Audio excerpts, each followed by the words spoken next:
Okay, I don't have a tripod, so I'm going to try to show you the best I can.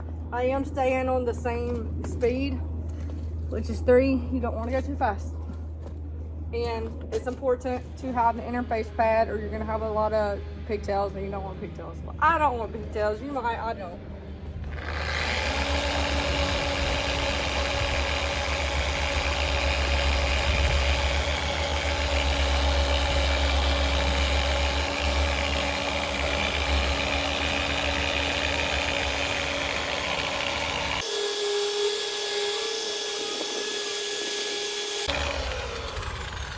Now this is when I take it off and I slap it to get the dust out. Definitely don't stop it with your hand, or it'll cut you, and it feels very great, let me tell you. Okay, touch the top.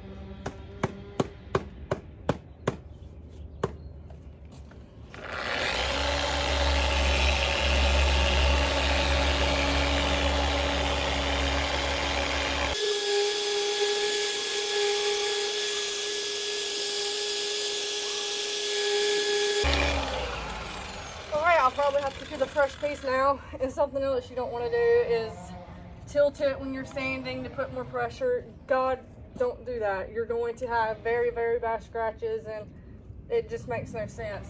You hold it down flat the whole time and give it even pressure, and you go slow. If you sit here and sand fast like that, it's not even circulating all the way like it should. And it should circulate all the way very slowly to where it can actually cut long enough. So yeah, let's get a new piece and do that. And when you do it like this, you can actually see the shine starting to come back. It's pretty cool to watch.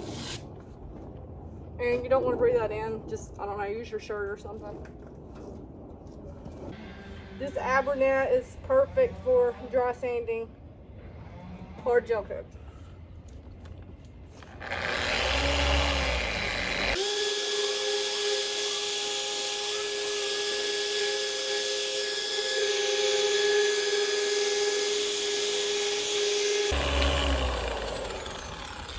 Not get this out. I'll probably have lung cancer in 30 years, but hey, at least I got the bills paid. Okay.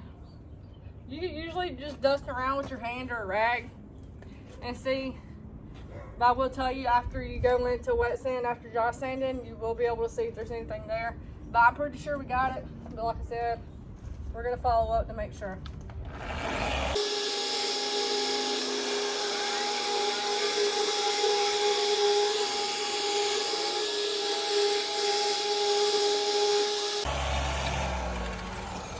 So far, so good.